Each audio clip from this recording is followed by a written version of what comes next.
Well, hello everybody, here we are back again, and I've got another article to share with you, so let's just see if I can get this set up. It shouldn't take more than a couple of seconds to do that. There we go, share screen, and yeah, I'm over on the other side this time. For some reason the article is on this side of the screen, and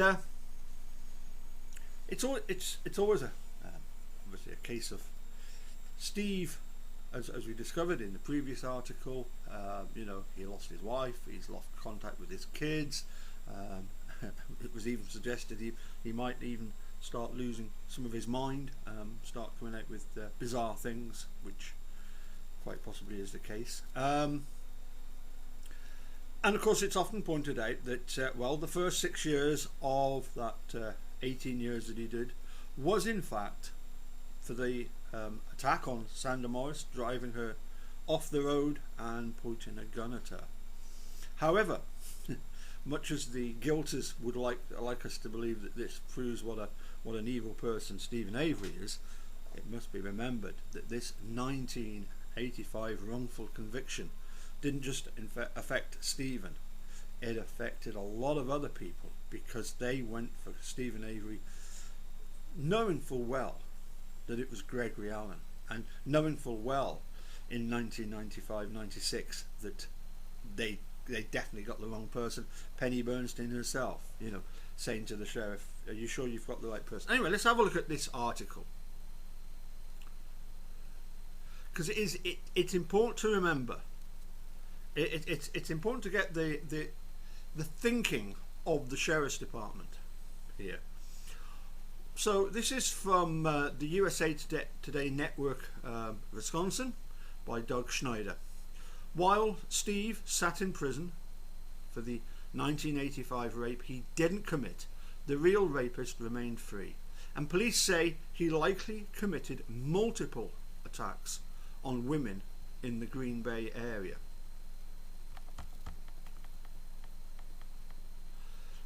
A city police captain said a brutal knife attack and sexual assault in 1993 was almost certainly the work of Gregory Allen, who at that time was 39.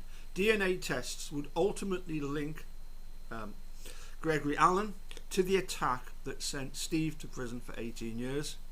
Obviously, Steve was exonerated in 2003.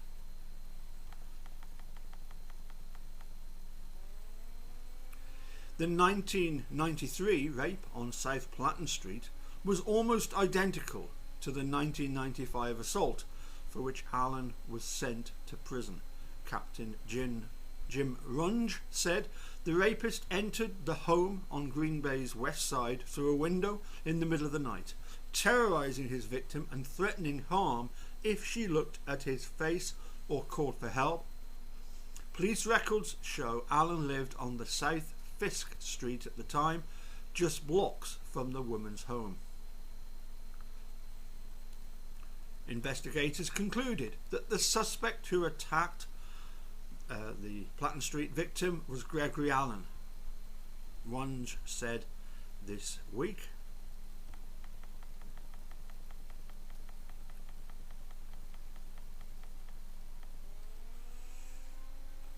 He said that investigators reached that conclusion after Gregory Allen had been convicted in 1996 for another middle-of-the-night attack on a West Side woman. But police, after consulting with the victim, didn't seek charges in the 1993 case attack because Allen had already been sentenced to 60 years in prison, Runge said, and is eligible for parole this year. In addition to the Platten Street rape, nobody was charged in two other incidents that bear similarities to other crimes by Allen. A USA Today Network Wisconsin review of files maintained by the Brown County District Attorney's Office found that local police detectives also looked at Allen in connection with these attacks. June 7th, 1994, a teenage girl was in a driveway in the 900 block of Green Bay's Langleod Street at 2:37 a.m. when a man emerged from the shadows, exposed himself and attacked her. She fought off the man, burning him with a cigarette. It sounds like Allen, Runge said. That's how he did his thing. That house is less than 2 miles from the Green Bay business where Allen worked. It is within blocks of the house where he would commit the 1995 rape that would send him to prison. On October the 15th, 1995, a man broke into a home in the 2000 block of South Broadway in Ashwaubenon about 3 a.m. Over the next 2 hours, he repeatedly raped a woman who had been asleep in the home, telling her, "Don't look at my face or I'll kill you." The victim said the rapist spoke with a southern accent, something that Allen's acquaintances said he did at times. He claimed to have been watching the woman for several years. Ashwaubenon police safety investigator Diane Lawler said she could not discuss the case. She referred questions to Captain Jody Crocker, who was out of the office. District Attorney David Lassie said he could not be certain if Allen had been a prime suspect in the case. Allen's name is back in the headlines because of his connection to the case of Stephen Avery, the Manitowoc County man who went to prison for a brutal 1985 attack on a jogger on the Lake Michigan shoreline near Two Rivers. Avery's imprisonment, exoneration and subsequent arrest for the murder of photographer Teresa Holbach was the subject of the blockbuster Netflix documentary Making a Murderer.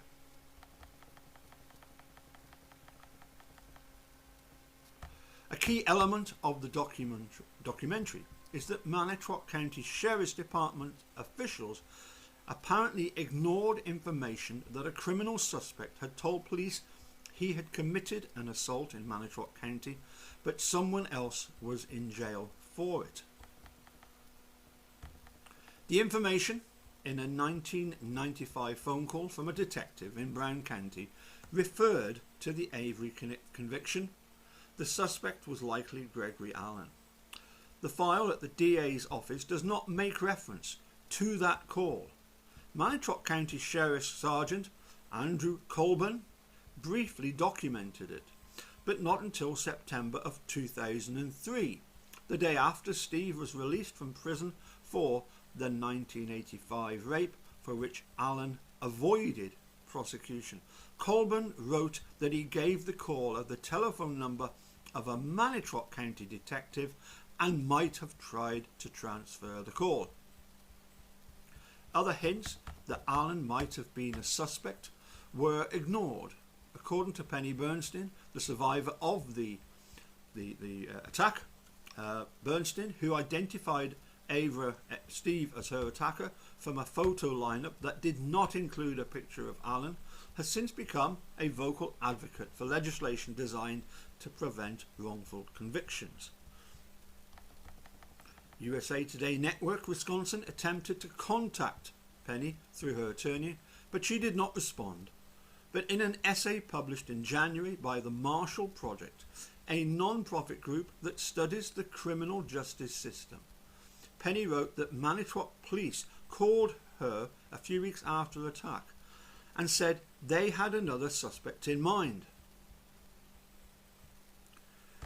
Quote, "They didn't give me a name, but it turns out it was Gregory Allen," wrote Penny, now 67.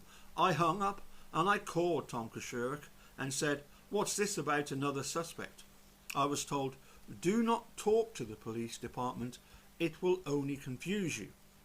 Allen, it turns out, had tried to sexually assault another woman in Manitowoc County almost 2 years to the day before Penny's rape. The intended victim, a woman walking along the shore near Two Rivers."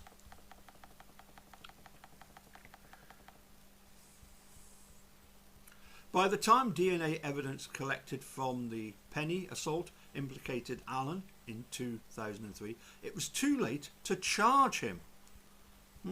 The statute of limitations had expired. Wow. Police investigating the Green Bay assaults during the 1990s, interviewed a number of people who knew Allen.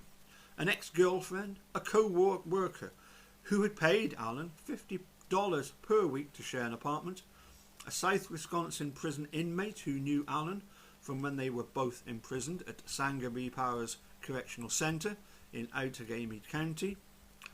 None had much good to say about Allen, according to the records reviewed.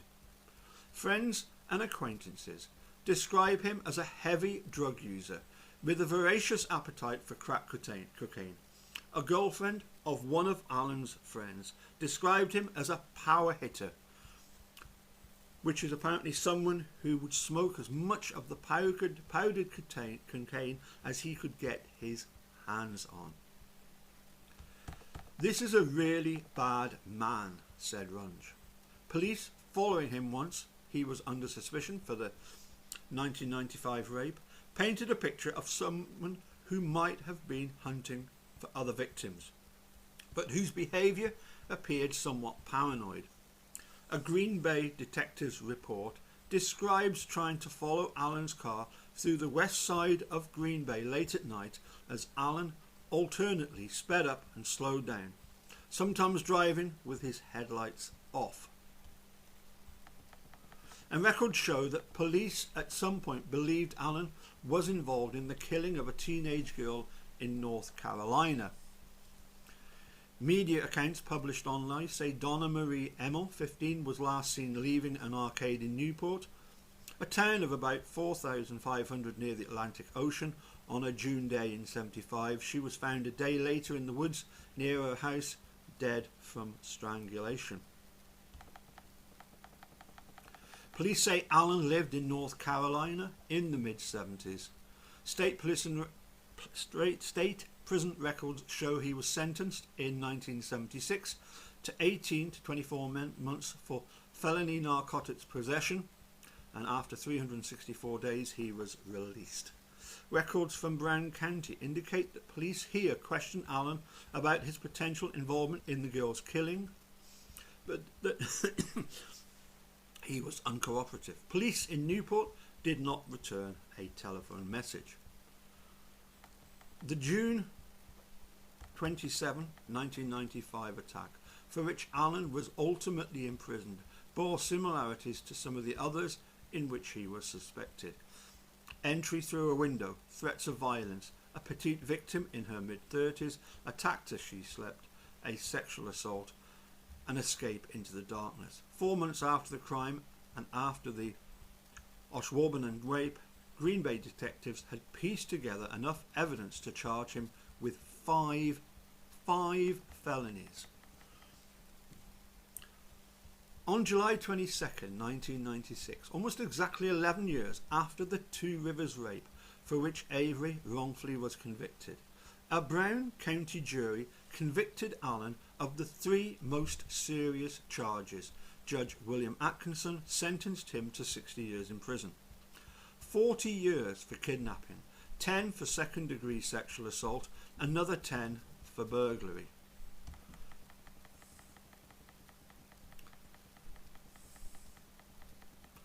Allen is now 62 and an inmate at New Lisbon Correctional Institute in Genoa County. He is eligible for parole for a parole hearing October 24th. As I say, it has to be remembered that yes, Steve did 6 years for the attack on Penny Bernstein, but by putting Steve away for the crime of Gregory Allen, how many other victims were there of Gregory Allen before he finally got locked away? And we can't stress this too much. I think this is really important going forward to bear this in mind. We hear obviously through Allen that Tom Kosurik said to Steve, "I don't care if you did it or you didn't. I'm going to get you for it." Doesn't that just display this narcissistic, godlike person who thinks he's got power over everything. And let's face it, he did.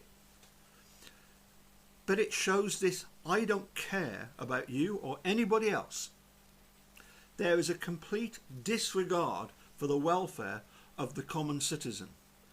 They are prepared to allow anything to happen to a common citizen, i.e. Teresa or anybody else, that helps them to get what they want. They couldn't care less. The Manitrock Sheriff's Department couldn't care less about innocent people being hurt. It was the only way to get what they wanted. The 1995 attack on Steve, wrongful conviction of Steve, was to put him away. That's what they wanted to do. Of course, when he's released, what do they want to do? They want to put him away again.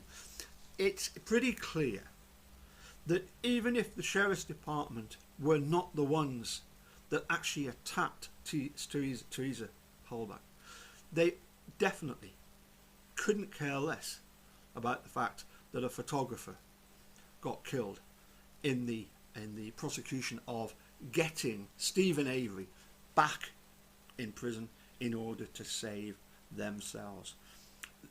Innocent people, quite clearly, in this Gregory Allen situation, they are expendable. They don't care less about people, the normal citizen. They're just worried about their own job, and as I say, maintaining a wrongful conviction. That's all they're worried about. As I say, it's really important to remember that there isn't a big step from ignoring Gregory Allen and allowing him to carry on with at least he got done for at least 3 attacks, and there were many more. They don't care less about that, and it's not a big step to go from, in effect, protecting Gregory Allen to and obviously causing all these people to suffer, to then deciding that, well, another member of the public is going to have to be expendable, because we cannot have Stephen Avery picking up 36 million or whatever amount it was, but in particular we can't have him bankrupt, causing the bankruptcy of our former sheriff Tom Kosurek and district attorney Dennis Vogel, and the damages to the sheriff department. Remember, the insurers said, yep, we'll cover your case, but if they can prove what they say they're gonna do, and they were gonna do it, you're not covered. We ain't paying you anything because of your bad decisions.